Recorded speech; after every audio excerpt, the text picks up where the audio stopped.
અને તારા ખૂનને હું મને પાપ લાગે તો નદીમાં પાણી નહીં, તળાવનું પાણી નહીં, કુવાનું પાણી નહીં, પણ ગંગાજી પ્રગટ કરી જો ધોઈને મને આપે ને તો હું સ્વીકાર કરું બાપ.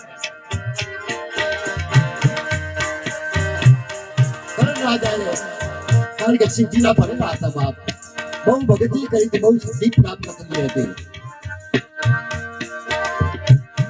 અજંપા ન જાપ હે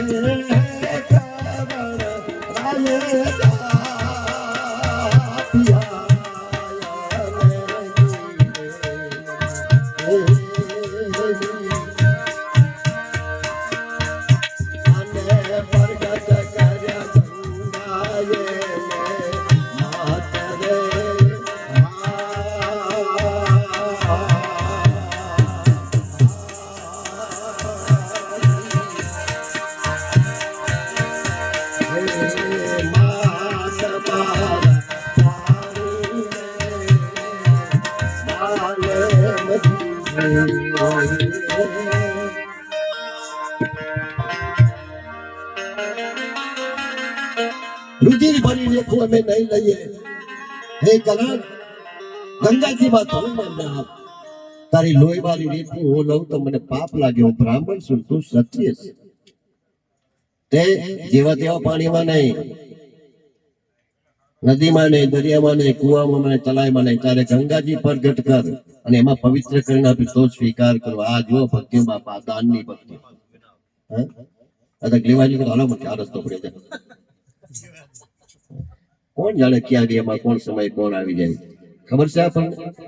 એને વેશ પલટો કરતા વાર લાગે. શાસ્ત્ર સંતો કે દાડામાં 3 વખત ધર્મ આપણા આંગણે આવે છે કોઈ પણ સ્વરૂપે, પણ આપણે પારક નથી ને આપણી પાસે. ધર્મ ચક્ષુ આપણી પાસે, જ્ઞાન ચક્ષુ નથી, પારક દ્રષ્ટિ નથી, અને કોઈ દગો કરતા જ નથી. મતલબ ભગત ને ખબર હતી કે એક દિવસમાં કેટલી વાર 21 બ્રહ્માંડ ખીલે છે. ભજન કરવાનો સમય 21 બ્રહ્માંડ, જેને આપણે 21 મકોડા કહે છે.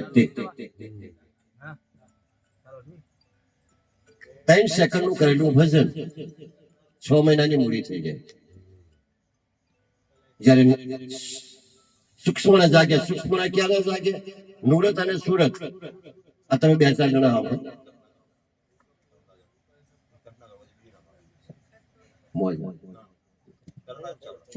ચાલુ ઈંગલા અને પિંગલા સૂક્ષ્મ નાડી, 3 નાડી છે. આમાં શરીરમાં તો ઘણી રચના છે. મેં તમને પહેલા કીધું કે 21,700 શ્વાસોશ્વાસની ક્રિયા થાય છે, તો તમને ખબર હશે. 3.5 કરોડ રૂવાડા છે અને એ તમને ખબર હશે. 999 નદીઓ છે, એ તમને ખબર છે. ગગન ગઢેરાય છે. પાવાગઢ ને જુનાગઢ ચડી મૂકી દઈએ, આપણે અહીં નથી ચડી ગયા, સંતો ચડી ગયા છે. પછી ઈંગલા ને પિંગલા જયારે જાગૃત થાય અને ઈંગલા ને પિંગલા એક હરખી થાય ત્યારે સૂક્ષ્મ જાગે. પિંડ બ્રહ્માંડ એ સૂક્ષ્મ જાગે, એની ખબર રાખે. અને એ સૂક્ષ્મ કેટલી વખત જાગે? 3.5 મિનિટ સેકન્ડ, 3.5 થી 4 સેકન્ડ જ જાગૃત રહે, પછી બંધ થઈ જાય. અમે એ 3.5 સેકન્ડમાં તમારું કરેલું ભજન 12 મહિનાનું સ્મરણ થઈ જાય. કઈ ના કરો, ભલે પૂજા પાઠ ના કરો, પણ એ ખબર કોણ રાખે? ઇંગ્લેન્ડ પિંગલા ખોલીની ખબર કોણ રાખે? અને હાવ સરળ જોજો તમે. એક ખાલી તમને અનુભવ બતાવો, દાખલો બતાવો છો. ખુલ્લું ના કહેવાય. આપણા નાકના 2 શેર છે, બરાબર? એમાં જે શ્વાસોશ્વાસની ક્રિયા થાય ને, એ એક બાજુ દબી નાખે. કાં તો આ બાજુ દબાય, તો ઘડીકમાં આ બાજુ દબાય, તો ઘડીકમાં આ બાજુ ખુલે, અને ઘડીકમાં આ બાજુ દબાય. પણ એ દાડામાં 3 વખત 3.5 સેકન્ડ ખુલે, તો 2 શ્વાસ સરખા થઈ જાય. ઈંગલા ને પિંગલા સૂક્ષ્મ નાડી, આને બધી ખબર છે. આ બેઠું કબીર વાળું. આ ભજન કરવાની કિંમત દેખાડી. અને ભજન ક્યારે હોવું જોઈએ? 3 થી 6 ની અંદર. 3 થી બ્રહ્મ મુહૂર્ત જેને કહેવાય, બ્રહ્મકાલ ચોકડી જેને કહેવાય, એ સમય એકદમ નિવૃત્ત ટાણું હોય છે. પછી કઈ તૈયાર થવાની જરૂર નથી, લુગડા ધોવાની કે નાહવાની. મનને નવડાવી નાખવું, અને ગમે તે અવસ્થામાં ગમે ત્યાં બેઠા હોય એ બધું થઈ શકે છે. આ દીકરા કોને મારે કહેવાય ને, આપણે દાદે બરેલી બેઠો. કારણ કે બધા મારા પ્રેમી જ છે, મને કોઈ બીજા દુશ્મન દેખા નહીં. આ દુશ્મની હોય તો બધે દુશ્મની જ દેખાવાની છે. આ વિકાર હશે તો બધે વિકાર જ દેખાવાના છે. આ અવગુણ હશે તો બધામાં અવગુણ જ દેખાવાના છે આપણે બધાને. એટલે કે છે કર્ણ રાજા કહે છે, હે બાપજી હવે મારું દાન સ્વીકારો. ના ગંગામાં તો હોય ના તે અજંપાના જાપ કર્ણ રાજાએ ત્યાં જાપી અને ગંગા માને પ્રગટ કર્યા છે. ગંગા માને પ્રગટ કરીને ગંગાને ધોઈ અને કર્ણ રાજાનું દાન આપ્યું છે. દાન લેતા ભગવાન આ તો હરિને ભજતા હજુરે કોઈની લાજ એ જતા રે નથી. હમણાં કઈ ભરત ભુવન ત્યાં વાંચવા બેઠેલો એ કોઈ વ્યક્તિ હતો. મને કે આપણે માતા ચમ પસંદ થતી નથી. તું મારાથી અલગથી વાત માટે મને ચમ મેળવે. માતાને પસંદ કરવી ક્યાં? તમે કેવા છો પાટણ? બોલો અત્યારે કઈ ઘડીકમાં માતા પસંદ થઈ જાય. મને કેવી રીતે? મેં તું ભાડો બની જા. શું બની જા? ભાણા દાદા જેવો બની જા. તરત માતા પ્રગટ. તારે રાક્ષસ જેવો માતાને પ્રગટ કરવા લે? હે તમારા વિચારો ખબર નહીં, વર્તી ખરાબ છે. અને તમારા માતાને પણ એ તો કે દયાળુ છે, બહુ કૃપાભીત છે. માની મમતા તો કોઈથી ખૂટે જ નહીં.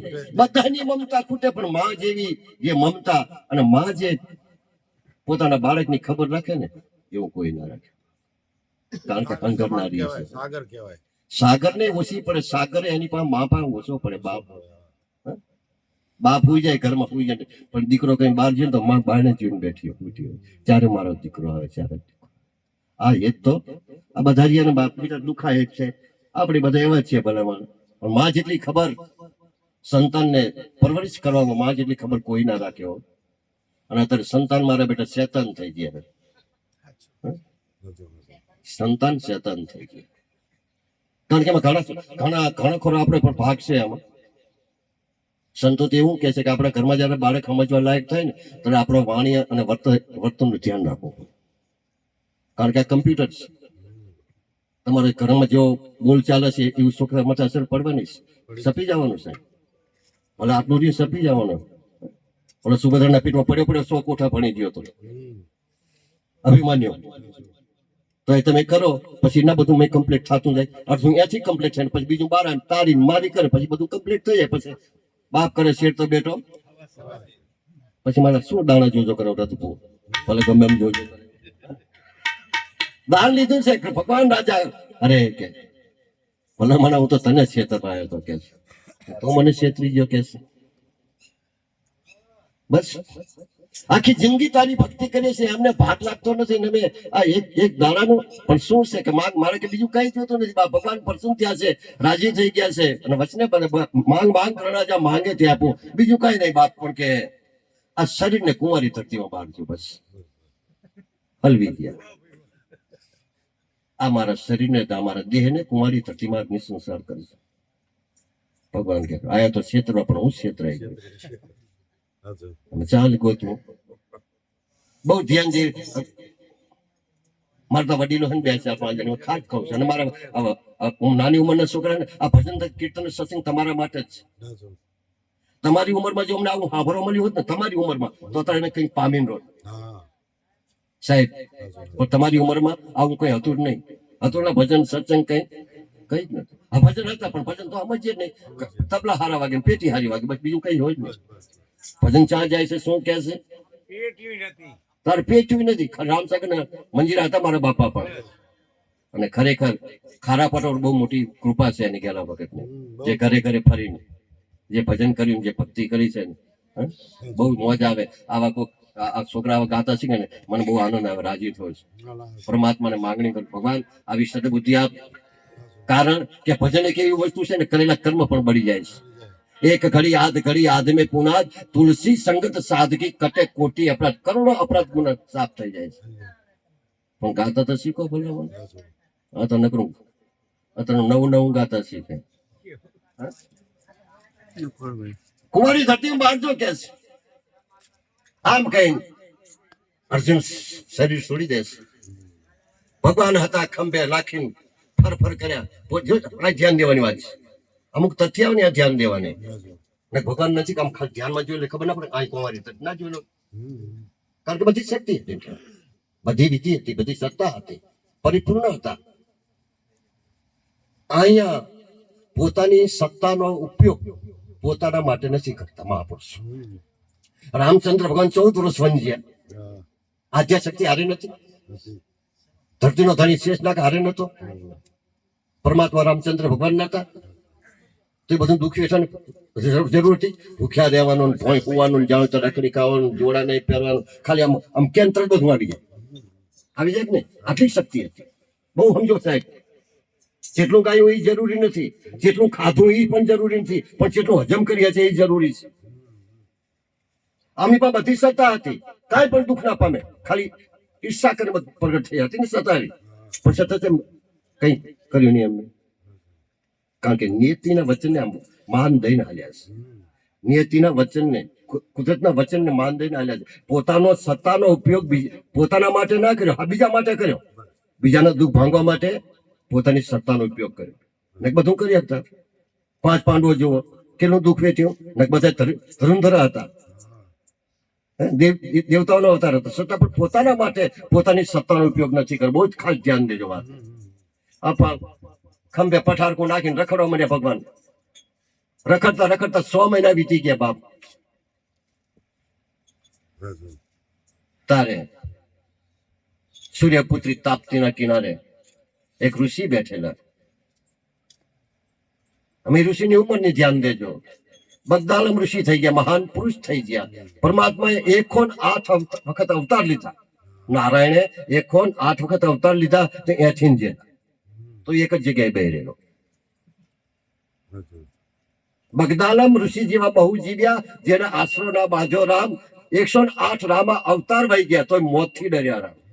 18 અજબની ઉંમર એમની. 18 અજબ એટલે 6,01,000 કરોડ, 4 કરોડ 1 અજબ, અને એવી 18 અજબની ઉંમર.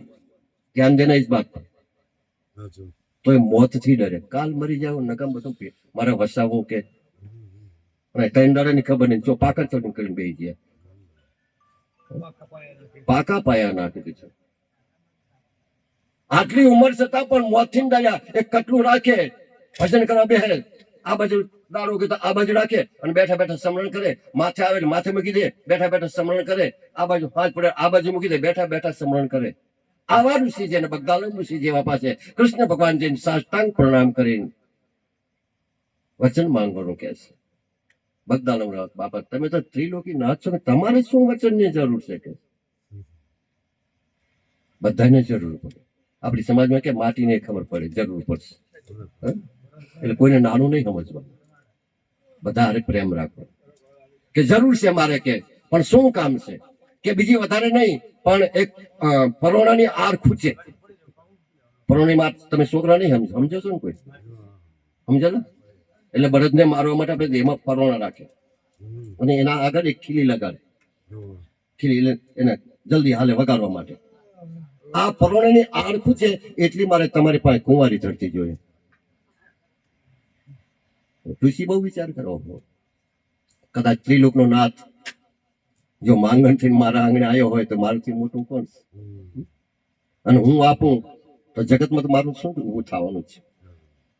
પણ કે બાપજી બરાબર છે, કુંવારી જગ્યા છે મારી પાસે, પરંતુ કામ શું છે? તો તમારે શું જરૂર પડે? તમે ત્રિલોકના ધરતીના ધણી છો, તમે ત્રિલોકી નાથ છો. ભલે હું ધરતીનો ધણી, પણ હંગરી ત્યાં છે કે હંગરનારો તું છે. તો આ તો જે હંગરે એના બાપની મૂડી છે. હા, જે હંગરે એના બાપની મૂડી છે, કોઈના બાપની મૂડી નથી. એટલે તો મહાપુરુષો કહે કે નર નારિકા હોય મતા તો થાય સડકમાં સત્તા, નર નારિકા બને કમતા તો આ દીધમ દીધા. અને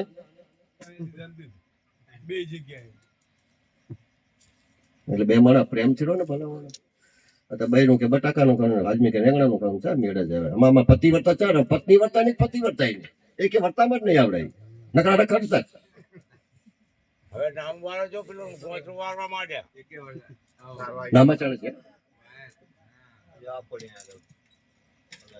બગદાલમ ઋષિ પાસે કુંવારી ધરતી લઈ હથેળી, જમણો હાથ હતો તે લાકડીના થેબા પર મૂકીને અને કર્ણરાજાની ચે ખર્ચીને હા ભાઈ સમજી ભાઈ ઘડીક ચે ખર્ચીને અને પણ એક વચન દેવું પડશે તમારા બાપજી કે શું બોલો સાહેબ કે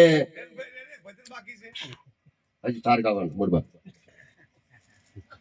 આની રક્ષા આય પડવી ના ગયો આની રાખાય ના પડી છે કે નહીં પડે 52 પવન ને ઉત્પન્ન કરનાર રાખ હતી ઉડાડી દીધી અને કર્ણ રાજાનો અગ્નિ સંસ્કાર એમના હાથમાં કૃષ્ણ ભગવાને આ તાપ્તીના કાંઠે 3 પત્તાનો વડ જેને તમે કહો છો ઈ જ લાકડું કોઈ દીજ્યા જાય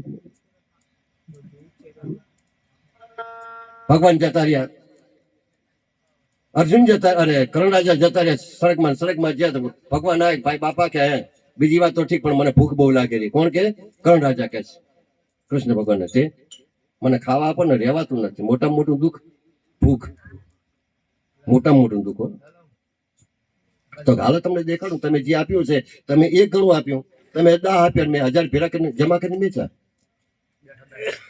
લઈ લો જઈને દેખાડો કોટડી ભરેલી સોનાના ઢગલા આ તો સોનું થાય હું તો અમીર થોડો છું હું તો તમે આપો એની નોકરી કરું છું કે અને મને કોઈ ભક્તો ભૂવા જ ખવડાવે તારે હું ખાતા ભેગો હું છે ને ત્યાં ખવડાવું કે તમે આપ્યું ભેગું કર્યું ને વધ્યું છે તમારા પૂનના પ્રતાપ તો લઈ જાઓ તમે પણ બાપા ના ખવાય તો કરું શું ખાધા વગર આવો ને સુધા બહુ આપી છે કે કઈક તો જો બાપા નહીં આ કોનું ના ખવાય મેં તો કોનું જ આપ્યું કોકને ખવડાવતું ના અનાજ કે દાન દેવું તો ના અનાજ કે તો તને એ મળો પણ કઈ મેં એવું કર્યું જ નથી કે યાદ કરો કે પણ કે એવું ના લખાય બાપ કે લખેલું હશે તો વંચાશે ચિત્રગુપ્તના ચોપડામાં લખેલું હશે ત્યાં કઈ જે પૂર્ણ દાન કર્યું જ નથી કોઈને ખવડાવ્યું ને ખાલી હોનાનું જ દાન દીધું છે પણ એક વખત કે મારા ઘરે 5 ભગતડા આવ્યા હતા સાધુ આવ્યા હતા તે મારા આંગણે કે ભિક્ષાન દેહી તે હું તો હોનું લઈને દેવા ગયો તેમને ના પાડી અમારું હોનું નથી જોતું તો અનાજ આપ તો અમે પ્રસાદ રાંધીને જમીએ તે કે તો હું દાન દેતો નથી કે હું તો ખાલી હોનાનું જ દાન દઉં એમ કરી પછી નિરાશ થઈને જાવ મને દુઃખ થયું પણ મેં એક રસ્તો બતાવ્યો કે ઓલી ગલી શેરીમાં છે ને કે ઓલા 5 જણા રહેશે ત્યાં જવું એ કદાચ મળી જશે અમે આ મળ્યું કે નથી મળ્યું મને ખબર નથી તું આંગળી કરી લખી લેશે કે હા કે ચિત્રગુપ્તના ચોપડામાં જોયું તો આંગળી કરી લખેલી ઓલા તાજીને ખાધું કે નથી ખાધું એ પુણ્ય મળી ગયું અમે આપણે આંગળીઓ કરીએ તમે વિચાર કરી લો આપણે કેવી આંગળીઓ કરીએ તો એ લખાવાની તો છે જ એ આંગળી લખાવાની છે આંગળી મોઢા મૂકી 32 ભાતના ભોજનનો સ્વાદ આવ્યો છે બહુ રાજી થઈ જાય કર્ણ રાજા બહુ પછતાવો થયો કે જે કરવું તે હું કરી જ નથી શક્યો કે હે ઢીંગા ધણી હે ભગવાન મારો વચન તમારી પાસે બાકી પડ્યો હું કેટલો મહાન હશે બોલો વચન બાકી લઈને સડકમાં પોકી ગયા બનાવવા અને આપણે બધું અહીં માંગી દઈ દે ને બીજી થવું હોય થાય કે તો મારો વચન મને દઈ દો કે શું કામ છે સડકમાં આવ્યો છે સડકનું સુખ છે સડકની મોજ છે અને હજી તારે શું કરો વચન ના કે મને વચન મારું પણ શું કામ મને મારા બને પાછો હેઠે મેકલ કે મારા બને મને હેઠે મેકલ ઈ શેઠે સગાડસન સંગાવતી રાણી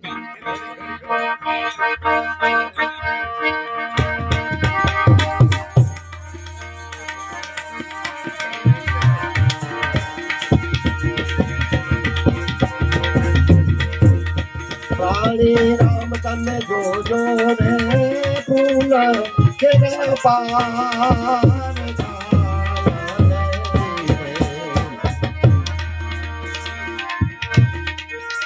પ્રાણી રામ તમે જોજો રે પૂના કેરા પાર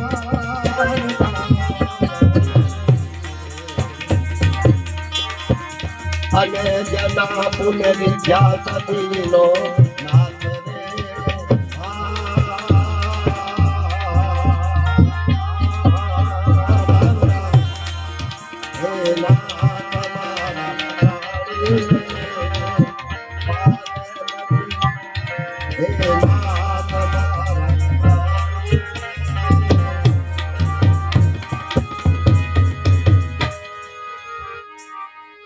પ્રેમ દરિતા